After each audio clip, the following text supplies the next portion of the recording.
What is going on, folks? Mike Singer from bloomandgold.com, joined by Lou Somogyi, a National Signing Day week of the Irish Huddle. And boy, we have a lot of fun stuff to talk about and something new that we've never done in our podcast here. So make sure you are locked into the entire episode here. Again, National Signing Day 2.0 was on Wednesday, and we are recording this February 5th, 2021. So I guess, Lou, let's just kind of dive into the class. Notre Dame signed its first top 10 class since 2013, when Notre Dame had the number 3 class in the entire country. So when you just kind of look at this class, what are your initial impressions? Up on the screen for our YouTube audience, we have the offensive signees. We'll put up the defensive signees so you guys can look at that. But yeah, Lou, what do you think about this class?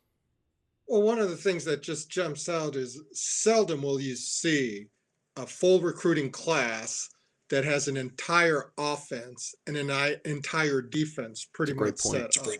Uh, that comes along so rarely because sometimes you're just between 20 and 22, and you may have 3 or 4 offensive linemen one year and 2 another, or some year you might miss out on a cornerback as they have in other years. With the 27-man class, they were able to fill it and even have a kicker in there as well. One of the probably the top ranked one in the country. So that in itself is a unique element. The 2013 class that finished number 3, and that was before Eddie Vanderdoes, the 5-star defensive tackle, bolted for UCLA a couple months later. That had the same thing on offense as well. You had 5 offensive linemen, and this is the first time since 2013 you had 5 offensive linemen. In that class, you had 3 receivers with Will Fuller, Corey Robinson, Torrey Hunter. I believe there was somebody else. You had 2 tight ends with Durham Smythe, who's starting for the Miami Dolphins, and Mike Hireman. Malik Zaire was the quarterback. Tarian Folston, Greg Bryant were the running backs. And you have 2 running backs here, too, especially getting Audric Estime the way they did in December, flipping him from Michigan State. I thought that was just a tremendous coup for them. And then to be able to hang on to Logan Diggs uh, for this 2.0 signing day, that was beneficial as well. They got a recruiting class at receiver that I think is kind of comparable to that 2018 group. Austin, Braden Lenzy, Lawrence Keys, Micah Jones, Joe Wilkins. You have 3 in this class, but Lorenzo Styles ranked number 51. Kevin Austin was, I believe, number 88 in that class, and he was the star in that group. And you have, Deion Colsey, he's in the top, I think, 144 there like that. And Braden Lenzy was considered like a 4-star. So we'll see how it develops because after 3 years, that 5-man group, it's been beset by injuries and just so many other setbacks, especially with Kevin Austin. So they always look great on paper and all, but in 3 years from now, you'll get a much better feel as to not just the fit off the field, but on it as well. Defensively, I don't know if it has the perhaps star power as they do on offense, but they have one guy, I think, on each level. You have Gabriel Rubio at defensive tackle, you have Prince Colley at linebacker, and then you have G at the safety position. Cornerback, that's still debatable. You have, maybe Philip Riley, maybe Ryan Barnes. They could help and come out of nowhere. Somebody else like a Clarence Lewis did last year, but that's an area that I think still that's where a gap kind of exists compared to the Alabamas, the Ohio States. It's amazing, Mike. Ohio State has had, I think, since 2014, 6 first-round cornerbacks. Wow. Alabama, I think, is going to have its 5th with Patrick Surtain this year. That's people talk about the gap all the time in quote marks. That's where you kind of see it. Yeah, I mean, yeah, Alabama's had the best recruiting class on paper in Rivals history. That's going, I think the first class in the Rivals era was like 2002 with rankings. They signed 17 players in the top 100. If Notre Dame gets like 5 or 6, that's insane, right, Lou? I mean, that's very good. 17. It was just a ridiculous class. Wanted to pull up on the screen here. You can find this article at blueandgold.com. Notre Dame finishes with the first Rivals top 10 class since the 2013 cycle that Lou touched on. Wanted to zoom in here. On paper, Lou, this 2021 class, very comparable to 2018, which you did touch on with the receivers. Both had 27 recruits. The 2021 class had number 10 class in the land. Again, this is all per Rivals. 2018 was number 11. Both had an average star ranking per recruit of 3.44. And then if you combine the 5 and 4 stars, 12 in the 2021 class and 12 in 2018.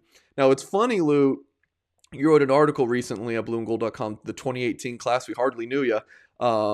Since it didn't really, it hasn't panned out to be a great class. Houston Griffiths was the highest ranked prospect in that class, but of course, he entered the transfer portal. He's now back, and you wrote that article when Griffiths was in the portal. We kind of thought he might be leaving, and then Marcus Freeman comes in, and then Griffiths stays with Notre Dame. So, thoughts on comparisons with those two classes, Lou?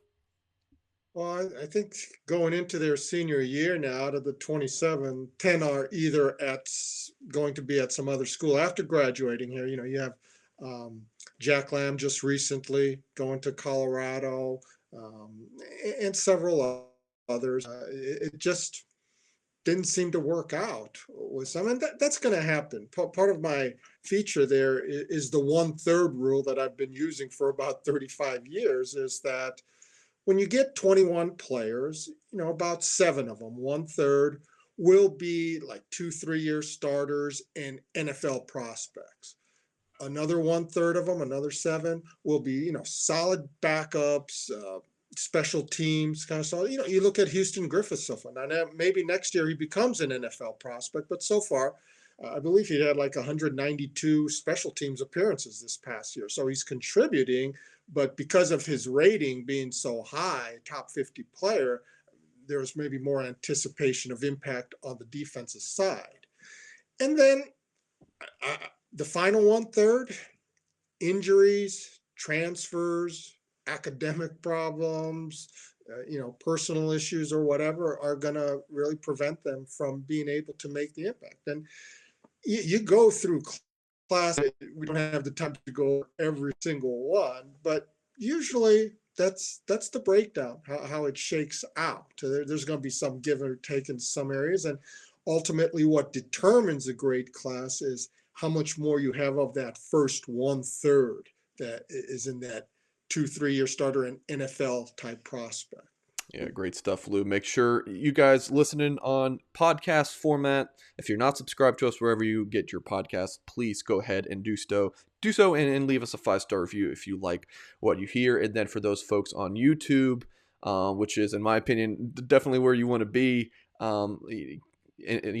getting our content, make sure you hit the thumbs up, hit the like button on this video, and also subscribe to our channel. You can hit the bell so that you can be notified whenever we post videos at the frequency that you would like. All right, next up, Lou, I hinted that we're going to do something we've never done before, and that is we're going to pop up on the screen, and then, of course, for our podcast audience, you'll be able to hear it, a couple of, I think we have 3 clips that occurred during Notre Dame's National Signing Day press conference. The first is going to be Brian Polian. He took a question from the media regarding head coach Brian Kelly's recruiting, or lack thereof, I should say. And here is what Brian Polian had to say. Subject. As it relates to Coach Kelly, I think some of the anecdotal stuff, I truly believe it's not fair. If there's ever a time that he wasn't involved enough, and that statement was made, again, it goes back to the decision by the position, the coordinator, the recruiting coach, and myself, that if we waited too long to get him involved strategically, then that's back on us. But all I can tell you is the recruiting coordinator is every time I've gone to Coach Kelly and said, this is where we are in the process. And here's what we're asking for you, from you, in order to get this thing over the top or keep us moving forward. He's always been there, and he's always energetic and enthusiastic about it. I think, again, the national recruiting, I think it's unfair to think that as we begin to vet our board, that Coach Kelly's going to text every recruit on our board 6 times. It's just not reasonable, not with the amount of ground that we have to cover. When you compare other places where they're going to build their roster out of 2 states, and they're not vetting the way that we are, I just think it's a little bit different. So my experience, and I can speak specifically to this class, this world that we had to live in the 21 class, the digital world that we're living in right now, the amount of work that Coach Kelly did with this group via Zoom and phone calls and text messages, he was unbelievable. I mean, there was a daily hit list. Coach, we'd like you to do XYZ. And he was phenomenal. So I can only speak to my experience. And look, in the end, the anecdotal stuff will be out there. I don't think it's fair. I think sometimes it's a little sensationalized, but it's the world that we live in. But again, from my experience, I thought he killed it in this class. All right. So there are his thoughts there. Blue, what was your reaction to hearing? I mean, brings up some fair points. And of course, the media seems to a good bit want to say that Brian Kelly does not recruit very much. Fair or unfair, the media is only kind of reporting what they see or hear. Brian Pollion's doing the same. Right. There's going to be different sides of the story. And obviously, Brian Polian is employed by Notre Dame and Brian Kelly. So, he's not going to be up there saying, yeah, they're probably right. Brian's not doing as good a job as he can be. No one's going to come out and say something like that. I found it a little bit interesting that he began it by saying some of the anecdotes are unfair, which almost implies that, well, some of them are fair to say. But look, I don't want to be parsing every single word, which is, a habit that often can occur too much in our industry and by fans as well. But I think the anecdotes stem from a couple of recent stories. Last year, it was a report in the South Bend Tribune that a couple of top 100 prospects Notre Dame was looking at. Jalen McMillan, a receiver who went to Washington, and Lathan Ransom, a safety who went to Ohio State. Both of them were outspoken and saying that, they had no contact with Brian Kelly at all during that time. And then recently, as you know, Mike, Tyson Ford, The Athletic reported that he had committed to Notre Dame, but that was even though Lincoln Riley, the head coach at Oklahoma, had called him at least about a half dozen times. Brian Kelly never did, but Marcus Freeman, the new defensive coordinator, made enough of a powerful impact that he committed to Notre Dame. So the outside perception is going to be that, see, Kelly just doesn't grind it like a Nick Saban or a Lincoln Riley or Ryan Day or Dabo Swinney or whoever else you want to put in there. And those kind of stories are always going to get tremendous traction and legs as it goes on. So maybe we should write those a bunch. You know that better than anyone as the recruiting guy covering our day. What often gets lost is, to say that 10, 15, 20 other guys who say very positive things about Brian Kelly, that's boring. Sometimes that's not going to make news or headlines the way headlines will be made when a recruit says, well, Brian Kelly didn't recruit me. That's going to raise everyone's antenna a little bit as far as, whoa, what's going on? Is that why Notre Dame is only recruiting at a top 10, 15 level instead of the top 5 level? And why they can't quite get to that Alabama, Clemson, Ohio State type level. So that's Brian Polian summarized it at the end. Those anecdotes are always going to be out there until, Notre Dame does get into the ratings in the top 5 recruiting wise. Now they've been in, the more important part is they've been in the final ratings from the playoff perspective, where they've been in it 2 of the last 3 years and finished both times, which is more significant. But I think from a media or fan standpoint, it's being looked at as, well, why can't they be both? Why can't they get into that top 5 level as a recruiting power, and then also develop as they have at most positions? Mike, you follow it much more closer than I do as the recruiting guy. What's been your own take as far as Brian Kelly's work on the recruiting trail compared to his peers? Lou, I feel like 60% of my job is just talking to our subscribers at blueandgold.com about this topic. I mean, I have so many thoughts. One, I'll answer your question first about Kelly versus his peers. I was speaking to a 2022 recruit on Wednesday night, National Signing Day 2.0 night. I mean, Alabama had just landed Terrion Arnold that day, borderline 5-star prospect in the 2021 class. And what was Nick Saban doing that night? Talking to that 2022 recruit. I called up the recruit, and he said, hey, we were supposed to, the interview was scheduled about half hour before, or he finally called me and said, hey, sorry, I was on the phone with Nick Saban. I said, that's a pretty good reason to not be doing an interview with me. And there was that recruiting video that leaked where you could watch the entire, I don't know if you saw it, Lou, it's like a 15-minute video where Saban, it was on a Zoom call with the prospect Anai White in Philadelphia. So, I mean, if Nick Saban, there's an interview that Mike Farrell did at Rivals.com with Saban on National Signing Day. Saban saying, I'm doing 5 or 6 Zooms a day here recently with virtual recruiting. Is Brian Kelly doing 5 or 6 Zoom calls a day? I don't think so. It might be more of 5 or 6 in a month. Now, to be fair, would you rather be Oklahoma and have Lincoln Riley calling Tyson Ford once a week and losing the recruitment, or be Notre Dame and Brian Kelly, which I've been able to confirm talked to Ford at least once? So that, I'm not saying that the original report was, meant to be wrong, but it was, from my understanding, it was at least once they had spoke. So which would you rather have? Would you rather win the recruitment and Kelly wasn't super involved, or lose it and Kelly was? I guess the point that is fair, though, is, well, what if Kelly was recruiting that hard?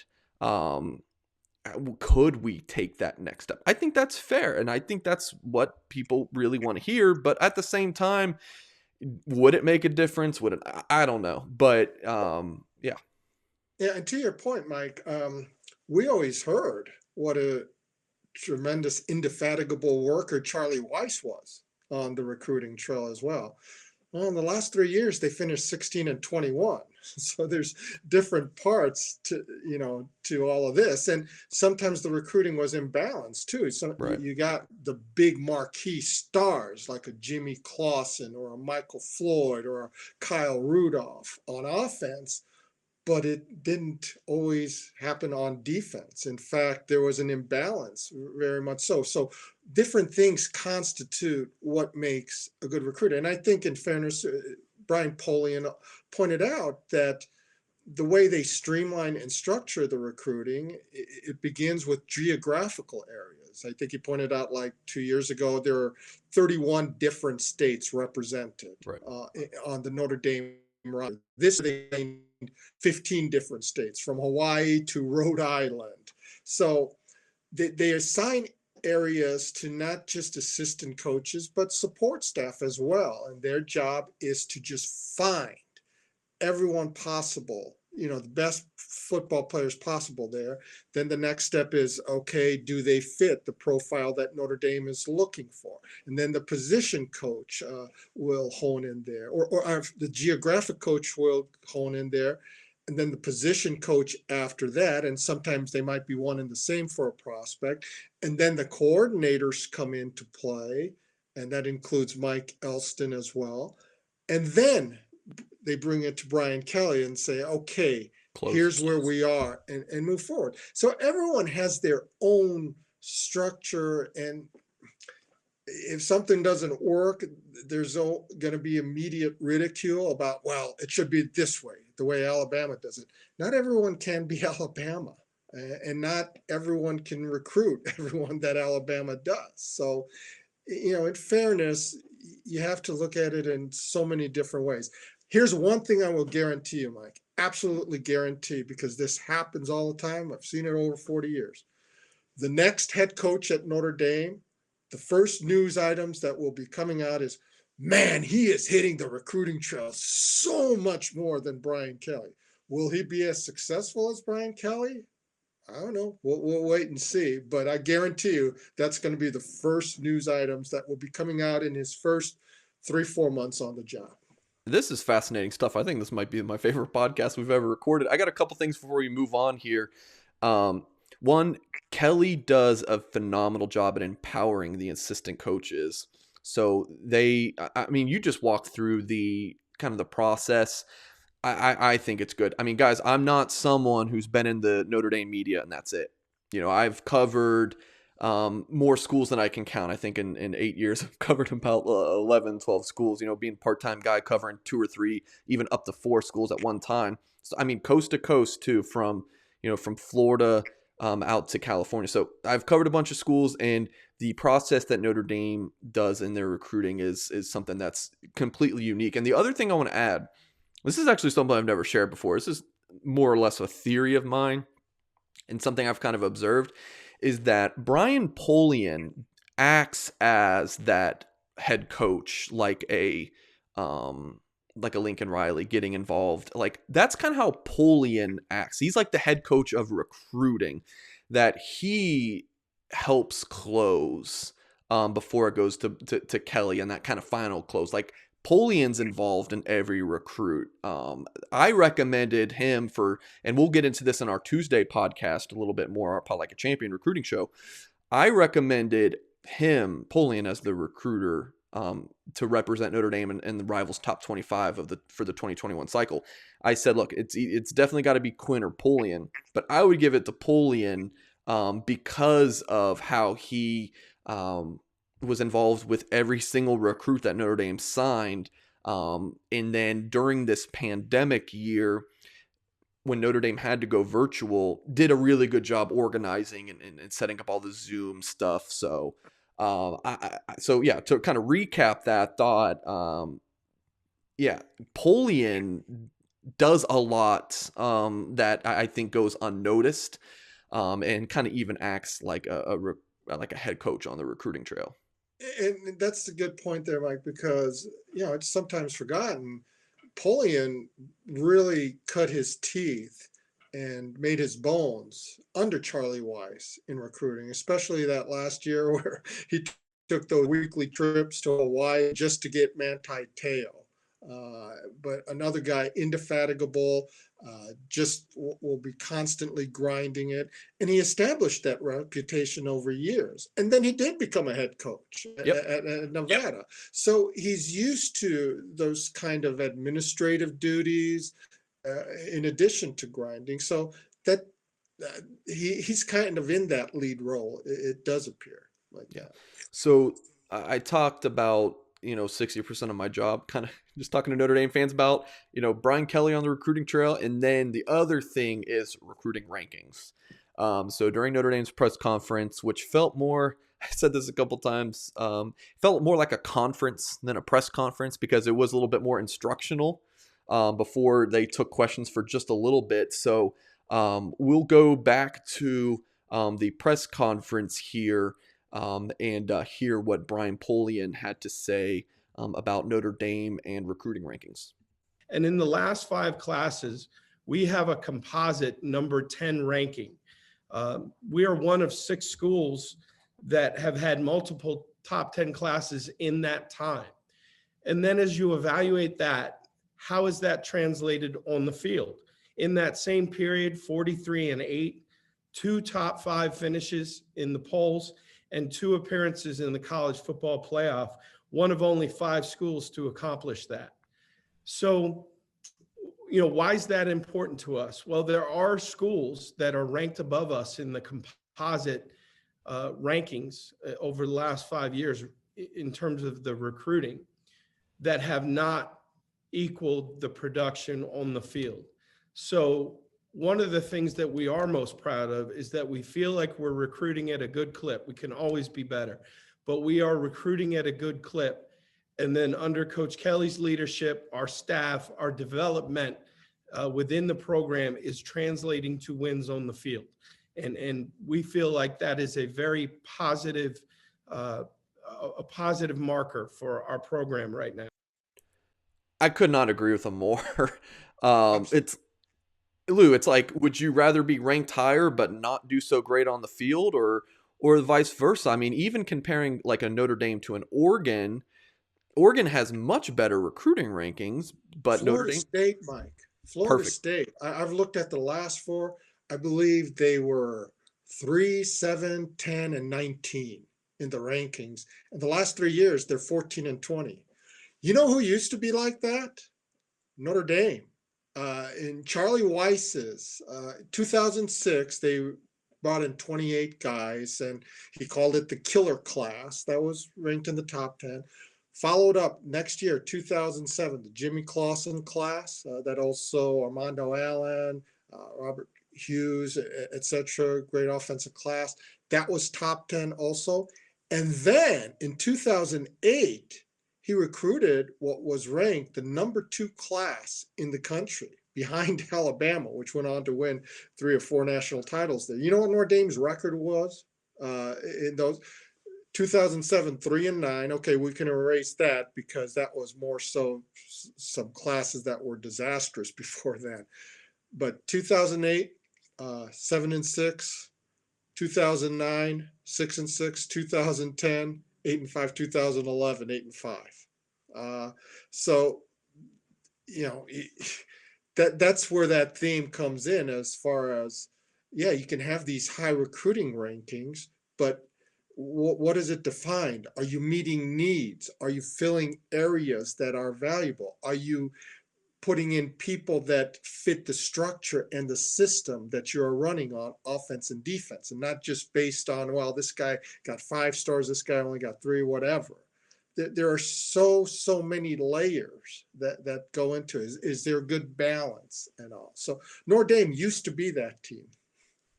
What about that 2013 class that finished number 3, Lou? Is that similar? I mean, because 2016 was a disaster. Yeah, it was, and that would have been the senior year of 2013. Now, I don't think they would have finished 4-8 if Will Fuller and Jalen Smith came back healthy. Sure. Jalen obviously got injured in the 2015 or the 16 Fiesta Bowl, which would have put him out at 2016 anyway. But that class, I still believe that if you could have had like Clark Lee as the defensive coordinator for that 2015 unit, that would have been Brian Kelly's best overall team. But because you look at, you had Will Fuller, you had Deshaun Kaiser, 2nd round pick, CJ Procise, 3rd round pick at running back, and Josh Adams and Dexter Well, etc. But all around, Isaac Rochelle up front, Jerron Jones, Jerry Tillery collectively. But that 2013 class, boy, they had so many tragic setbacks, injury-wise. You even look at the offensive line, John Montelis, shoulder problems that never was able to recover. Steve Elmer didn't come back. He graduated in 3 years. He could have been a pro prospect. He wanted to move on with life in other fields. Colin McGovern had some injury problems. So did Hunter Bivin. Malik Zaire, we all know what trajectory his career took after just an incredible opener against Texas in 2015. So those are the things that occur in a recruiting class. Like I said, ironically, Mike McGlinchey, who was among those 5 offensive linemen, maybe the least highest rated, he became a top 10 pick. Joe Alt projection, baby. That's what I got to say to that. But all right, we got a couple other items before. I just wanted to mention that, like, we're not Notre Dame homers. We're not like trying to say like Brian Kelly's the best recruiter ever or anything like that. This is just how we feel, and we're going to say how we feel, right, Lou? I'm going to try. All right. Well, that's I how don't I want, feel. don't want the Pinocchio nose to be growing out there by telling lies. So Marcus Freeman met with the media for the very first time as Notre Dame's defensive coordinator. We're going to play what Marcus Freeman had to say for those who weren't able to, listen or watch this, because Marcus Freeman's impressive. So I believe that the clip we're going to have here is Marcus Freeman talking about the defensive structure at Notre Dame. To do here at the University of Notre Dame. I'm finding out every day how special this place is. And I say that because, when you're recruiting at Notre Dame, it's unique in terms of you can get every player in the country to answer your phone call, or every player in the country to return your call, because they respect the brand, they respect the University of Notre Dame. And so it's been unique in that way. But we have to find the guys that fit this place, because it's what's best for us and what's best for them. And so I'm continuing to learn every day what that guy is, what that student athlete is like, because it is a very unique individual. In terms of recruiting to their scheme, my scheme, it's going to be our scheme. I am big on, let's get the best players that we can find, and we can tailor our scheme around those guys. Okay. And that's the same thing I'm doing now with the staff. I'm not coming in here dropping a book and saying, this is what we're going to do. Let's evaluate our guys. Let's evaluate the best players on our defense and put them in positions to be successful. And that's how I've always been. I've never said, hey, you have to fit this position. Hey, what is his positive traits? What things does he do well? And let's make sure that we tailor our defense around those strengths. Lou, he's pretty damn impressive.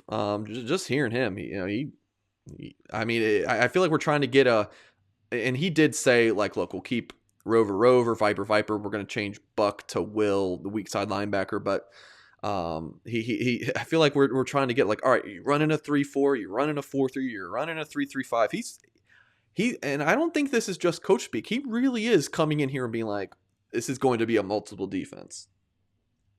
And you have to be as a coach. You have to be able to adjust to what your talents dictate there. Trying to just force feed one system, that's never going to be really considered good coaching. That this is the way we do it, and that this is the only way we do it. There's got to be constant ability to adapt, change, and be able to foremost communicate in a simple manner. That's another statement that he made, is the last thing you want to do is confuse the talent, because then that subtracts from that talent level when you have to have that paralysis by analysis. And we've seen that over the years as well. It's still going to be a tremendous challenge replacing Clark Lee. Notre Dame has finished in the top 15 in scoring defense each of the last 3 years. That hasn't happened since 1969 through 71. That's 50 years ago. So that's not easy. But I think there's a base there. There's a respect there that hopefully they can continue that rate of success. It's funny because you mentioned earlier that whoever the next coach is at Notre Dame is going to come in and the media is going to, he's so killing it on the recruiting trail. Well, Clark Lee had some similar questions about how much in the day-to-day. I'll admit, I question, because Clark just didn't recruit a ton day-to-day. That was more on his defensive assistant, Nick Lazinski, who is still around at Notre Dame now. He does a very good job on that day-to-day contact with linebackers. Clark Lee was a little bit more of that closer. Well, Clark leaves, Freeman comes in. What's everyone saying about Freeman, including me? He is crushing it on recruiting, but he just is. I'm not a big hype guy, but Marcus Freeman is. So Marcus Freeman has a new safeties coach, Lou. Chris O'Leary hired. News broke on Thursday. Notre Dame announced it Friday. Here's what Brian Kelly had to say about it. Chris has been on a job interview the past 2 years. He has done an exceptional job, of mentoring and coaching the Rovers, and in particular, Jeremiah Wusu-Koroma and Paul Maloa. His ability to build relationships and motivate our student athletes has been apparent to me and made him an ideal candidate for the job. So I feel like we were kind of thinking, Lou, it would either be Chris O'Leary or Kerry Cooks. Here's the bio on O'Leary. Came to Notre Dame after a stint as a safeties coach at Division II Florida Tech. That would have been in 2017. Got to Notre Dame in 2018. Was with the Safeties for a couple years, 2018 to 19, and then 2020 is working with the Rovers, as Kelly mentioned. Interesting note about Division II Florida Tech, located in Melbourne, Florida. My own brother was a quarterback there, I think a year or two before O'Leary got to Florida Tech. So I texted my brother, like, hey, do you know Chris O'Leary? He said he didn't.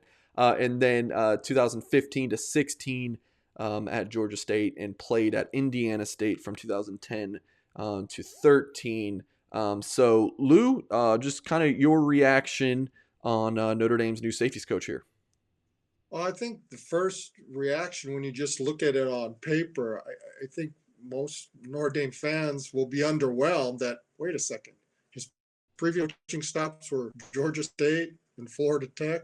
What about getting somebody from Alabama or one of those analysts or something like that there?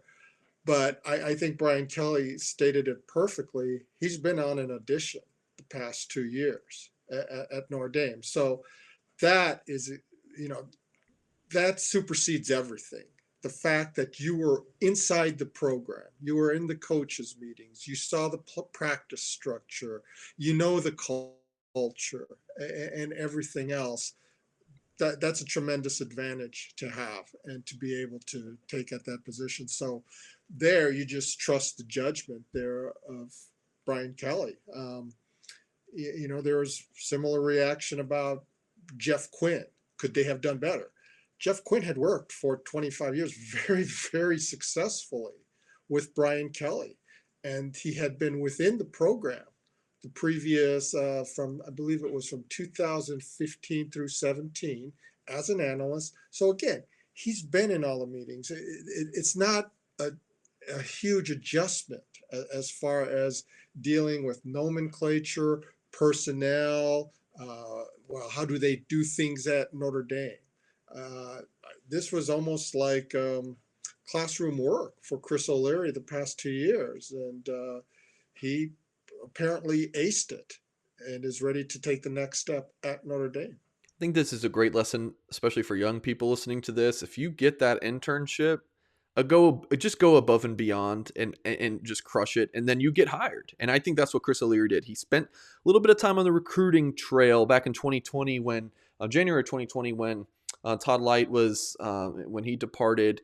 O'Leary went and was recruiting some DBs in Southern California. None of them ended up landing at Notre Dame, but I think he just impressed there. He's not like Lizinski, who I mentioned, who at least from what I've gathered had been more involved on the recruiting front than O'Leary, but from what I've been told, O'Leary is good on the recruiting trail, very smart. So I think this is one of those hires that, if you don't like Brian Kelly, you hate it.